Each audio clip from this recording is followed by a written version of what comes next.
Good day. Coffee with Travis. It was a long night last night, so I'm going for the coffee this morning.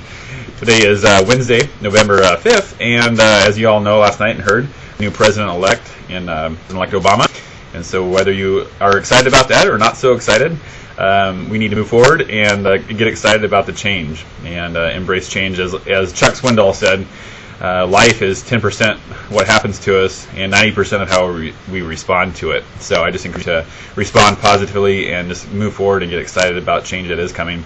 The market wasn't so excited about change this morning. Unfortunately, Dow's down about 50 right now. Not so much, I don't think, because of who was elected. More so just because kind of like Christmas, the day after Christmas, with the excitement, the buzz is a little bit worn off. But now it's back to reality. We're still in a dismal situation. We're in a recession, and economic reports continue to struggle. Global markets continue to struggle. And so the reality is set in this morning. I think traders that have been on this kind of buzz yesterday in the election results, it did quite a bit of a sell-off this morning. So 350 down. The good part is mortgage-backed securities are still up.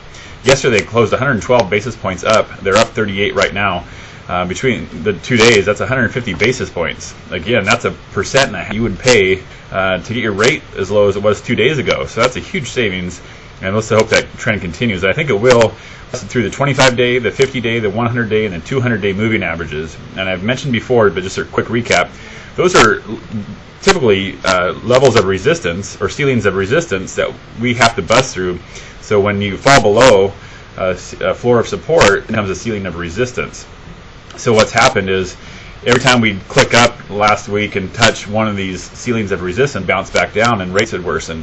But there has to be an economic report or something major that happens to allow us to bust through the ceiling. Well, we busted through the 200, like I said, all four of those levels, and we're this morning past the 200-day moving average, which is a really difficult one to average or to surpass. You got to figure it's 200 days of an average.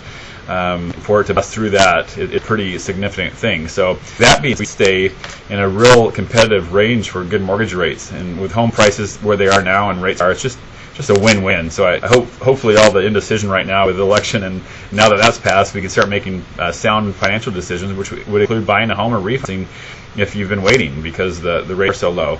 Outside of that, there's no economic reports today. I think with where things are with the 200-day moving average, we're going to see stay at least where they're at, and hopefully the Dow won't regress too much today. So that's about it. I hope you have a great and enjoy your Wednesday, and we look forward to serving you. So be blessed.